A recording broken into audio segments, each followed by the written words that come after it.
అక్క వెళ్ళే దారిలో మేము అడ్డుకున్నాము.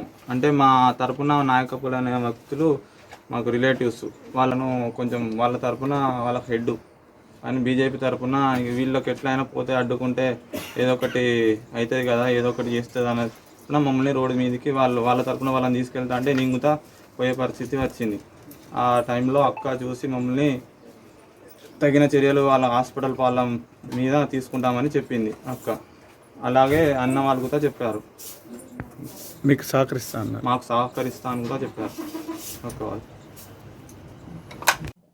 నిన్న హాస్పిటల్లో ఏదైతే నిన్న ఇన్సిడెంట్ జరిగిందో ఆ ఇన్సిడెంట్ గురించి మేము అందరం చాలా బాధపడుతున్నాము.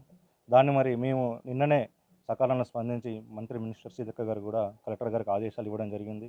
నిన్న మన గ్రంథాలయం చైర్మన్ కూడా అక్కడికి మనుషులను పంపించి మరి వారికి ఏమైంది, ఎలా ఉంది ఇప్పుడు అని తెలుసుకోవడం కూడా జరిగింది.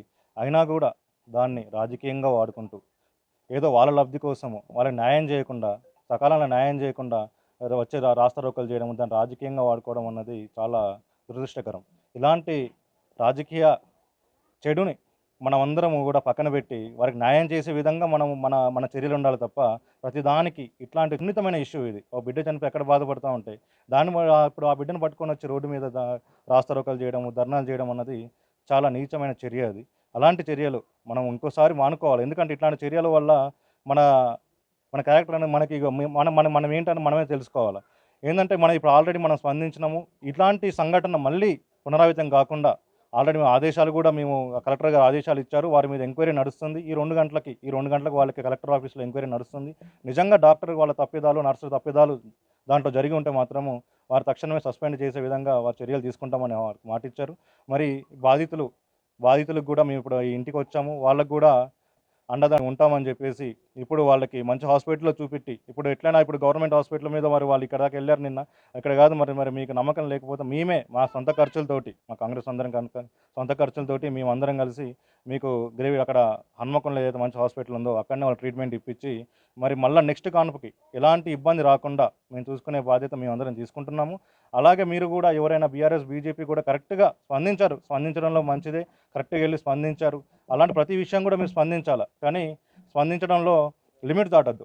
ఆ లిమిట్స్ ఎక్కడి దాకా ఉండాలి, మన పరిమితి ఏందో మనం చూసుకోవాలి.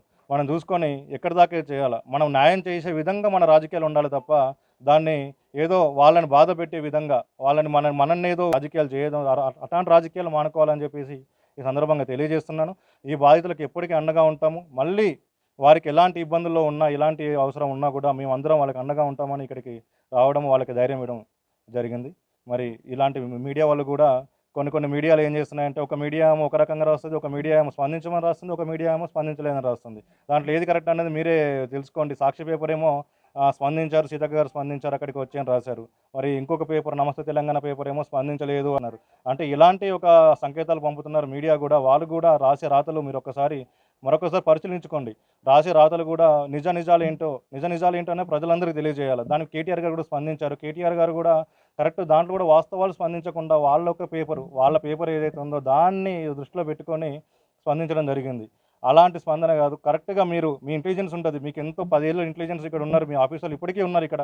వాళ్ళందరూ ఒకసారి అడగండి, మీ కార్యకర్తలను అడిగి మీ యొక్క ట్విట్టర్ పోస్టులలో పెట్టుకోండి. అంతే తప్ప నమస్తే తెలంగాణ పేపరే అదే మీకు నిజాలు సత్యాలు అంటే మాత్రము అది చాలా దురదృష్టకరం. ఎందుకంటే మీరు ఇంత పొజిషన్లో ఉన్నారు, ఇంత ఎత్తులో ఉన్నారు, ఇంత ఇంటెలిజెన్స్ ఉన్నది మీకు. ఒక మాట మీరు కూడా ఒకరిని విమర్శించే ముందు మీరు కూడా ఒక ఆత్మపరిశీలన చేసుకొని నిజమా కాదా అన్నది, వాస్తవాలు అన్నది మీ యొక్క ట్విట్టర్ చాలామంది చూస్తూ ఉంటారు, మీరు స్పందిస్తే చాలామంది చూస్తారు. కాబట్టి మీరు వాస్తవాలు మాత్రమే మాట్లాడితే చాలా బాగుంటుంది. ఇట్లాంటి నీచ రాజకీయాలు మానుకోవాలని చెప్పేసి ఇక్కడ బీఆర్ఎస్ బీజేపీ నాయకులకి ఈ సందర్భంగా తెలియజేస్తూ, ఇలాంటివి కూడా స్పందించండి, సకాలంలో స్పందించండి, ఏమైనా విమర్శలు ఉంటే చేయండి. కానీ ఇలాంటి నీచ రాజకీయాలు, ఇట్లాంటి సున్నితమైన విషయాలు మాత్రం రాజకీయాలు చేసి వాళ్ళని ఇంకా బాధ పెట్టద్దని చెప్పేసి సందర్భంగా తెలియజేస్తున్నాను. ఎట్లా జరిగింది అని చెప్పి తెలుసుకోవడం జరిగింది. ఆ తెలుసుకున్న విషయాన్ని వెంటనే మేము మంత్రి గారు అక్క దృష్టికి, సీతక్క గారి దృష్టికి తీసుకెళ్లడం జరిగింది. తీసుకెళ్లిన వెంటనే అక్కగారు మా ముందే కలెక్టర్ గారితో మాట్లాడి, ఆడ పాప చనిపోయిందంట, బండారపల్లికి సంబంధించిన పాప చనిపోయిందంట, అసలు అక్కడ ఎట్లా జరిగింది, ఏం జరిగింది, వైద్యుల నిర్లక్ష్యం ఉన్నదా, దాన్ని వెంటనే ఒక కమిటీ వేసి అక్కడ ఏం జరిగిందో క్లుప్తంగా తెలుసుకుని దాని మీద సీరియస్ యాక్షన్ తీసుకోవాలని చెప్పి మా ముందే ఆదేశించడం జరిగింది. దాని తర్వాతనే మేము ర్యాలీగా వస్తున్నాం. ఈ విషయాన్ని కూడా మేము సంబంధిత వాళ్ళ పాప వాళ్ళ తండ్రికి, వాళ్ళకి మా పెద్ద మనుషులు చెప్పడం జరిగింది. వాళ్ళు ఓకే అని వాళ్ళు కూడా మాకు సరే మేము అక్క మాట ఇచ్చినాక న్యాయం చేస్తారనే నమ్మకంతో వాళ్ళు కూడా చెప్పడం జరిగింది.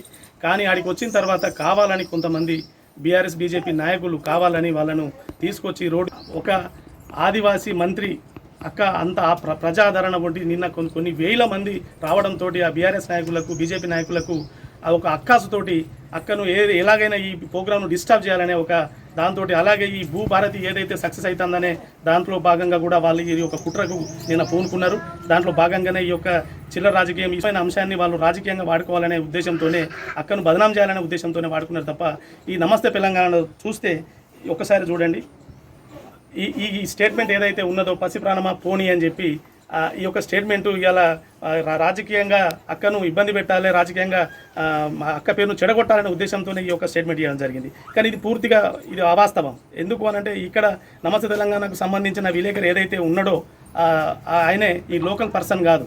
అయినా కూడా ఈ లోకల్లో ఇటువంటి అవాస్తవాలను వాస్తవాలుగా ఇట్లా తప్పుడు సంకేతాలు అనేది జనాలకు ఇవ్వడంతో కొంత అయోమానికి గురవుతాను. కానీ వాస్తవం జరిగింది ఏంటిది అని అంటే నిన్న సీతక్క గారు మా మంత్రి గారు మాట్లాడింది ఈయనేమో ఇట్లా అన్నాడు. కానీ ఒకసారి చూడండి, ఒకసారి దగ్గరికి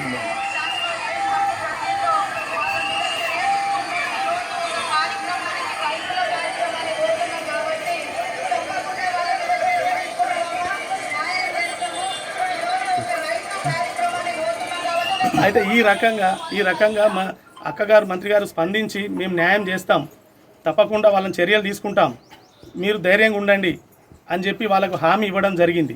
కానీ ఒక సాక్షి పేపర్లో మాత్రం మా అక్క స్పందించింది, ఇట్లా చెప్పిందని రాయడం జరిగింది. నమస్తే తెలంగాణలో మాత్రం ఇటువంటి కుట్రపూరితంగా ఇటువంటి భూభారతి చట్టాలు ఇటువంటి చేసినప్పుడు వాళ్ళకి సంబంధించిన భూములు ఎక్కడ పోతాయో అని చెప్పి గతంలో ఏదైతే బీఆర్ఎస్ నాయకులు ఈ రకంగా భూమిని ధరణి ద్వారా తీసుకున్న తర్వాత ఇప్పుడు అవన్నీ ఎక్కడ పోతాయని చెప్పి ఈ భూభారతి ద్వారా పబ్లిక్లో మంచి పేరు వస్తుంది కాంగ్రెస్ పార్టీ కానీ అక్కగారికి వస్తుందనే ఉద్దేశంతో ఇటువంటి నీచ రాజకీయాలు ఇంత దూరంగా ఉంటుందా? ఒక ఆదివాసీ మంత్రికి సంబంధించిన అంటే అక్క ఎంత కష్టపడితే ఈ స్థాయికి వచ్చి ఉంటుంది, అది ఆలోచించకుండా ఈ ప్రజాదరణ చూసి ఓర్వలేక ఇటువంటి కుట్ర రాజకీయాలు చేస్తాను.